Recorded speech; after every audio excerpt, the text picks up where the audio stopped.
Oops, nearly had my fingers there. Yeah, the trick is it kept moving in the vice because I didn't really want to clamp it too tight in case it damaged any of the internals.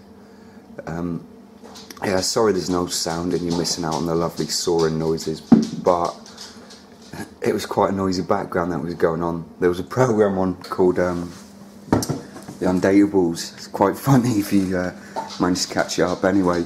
So I've sawn one line across and now I've put another line really close to it. Oops, camera's a bit. So I keep sawing and there you go, I've got two cuts that are very close to each other. So what I do now is I just take a pair of bolt cutters and I try and actually make the first gap. Decided to just use brute force and tap, we're in, it's open. So now I just want to use these bolt cutters to snip off section by section. So I take a screwdriver, just pop out this tab that I've created. Try and get the bolt cutters in again, there we go.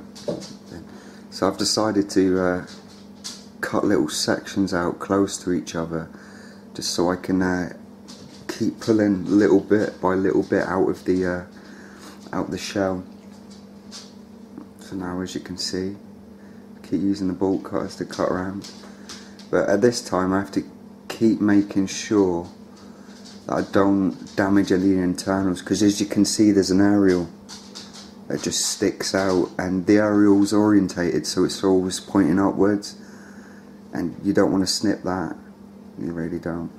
So I keep putting my finger in, pushing it down, making sure that I don't do any damage to it. There you go, as you can see what I'm trying to achieve is I'm trying to cut the material to the halfway point, because these two shells are actually two halves that are just stuck together, so if you can get to the middle of it you can hopefully just pull them apart, we'll see. So I keep cutting all the way up.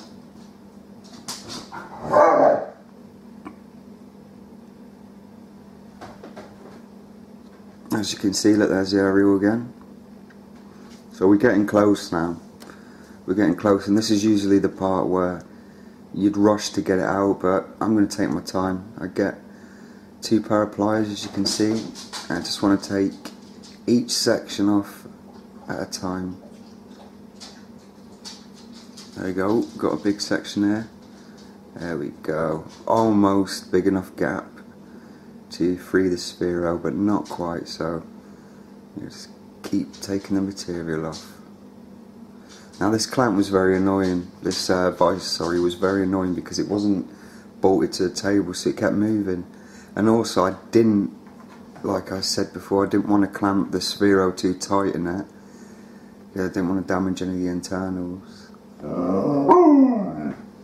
So it was a bit tricky. And just a case again, what I keep saying, taking section by section off until we've got it revealed.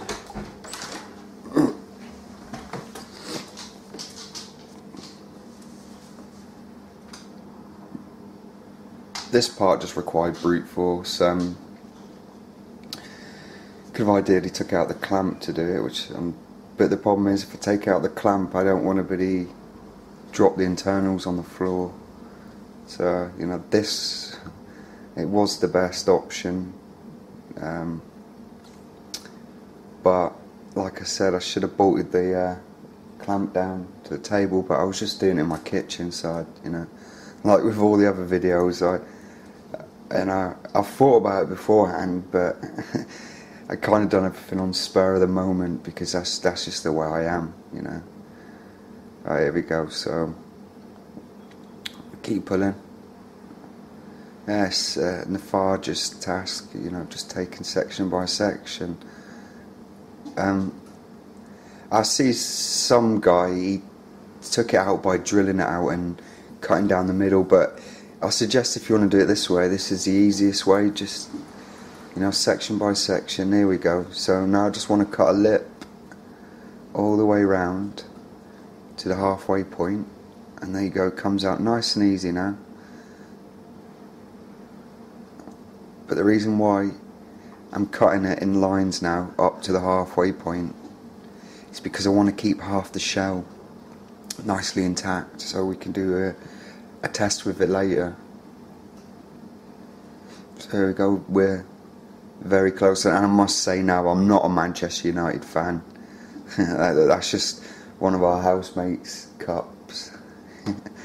So we're very, very close to having it out now. As you can see, there's that aerial sticking up again, close to the pliers. Careful not to nip that. And we're almost about ready for it to come out. You see how the inners are able to move because it's not clamped in the vice too tight. There you go. Right. Should just be a case of pulling this bit off. It was a bit hard. And there we go. It's free. Sphero is free. So this is it taken apart. I'm not going to switch it on because it's just a nuisance. These wheels will just keep spinning down here, and spinning and spinning and spinning until you put it into sleep mode. I've charged it. Yeah, it seems to charge alright on this, but obviously it's got no traction. These wheels, they don't touch the floor, and you see these top ones here, they don't actually move.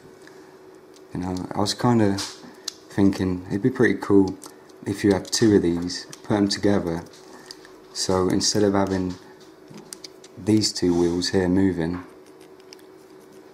and these two just like being trolley coaster wheels, imagine if them two were up top and it was double the power.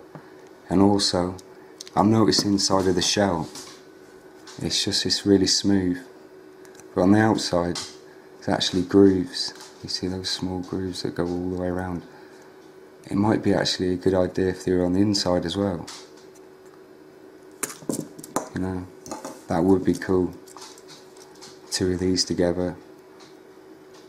Hopefully someone will come up with it, you know. Anyway, we took it apart. It was fairly easy with a saw. I was going to add another part to the video, but it's got a bit long now. It's actually testing it, explaining why it's cracked. I actually took a rifle and shot this, and if you look at the other videos you can find that one. Cheers.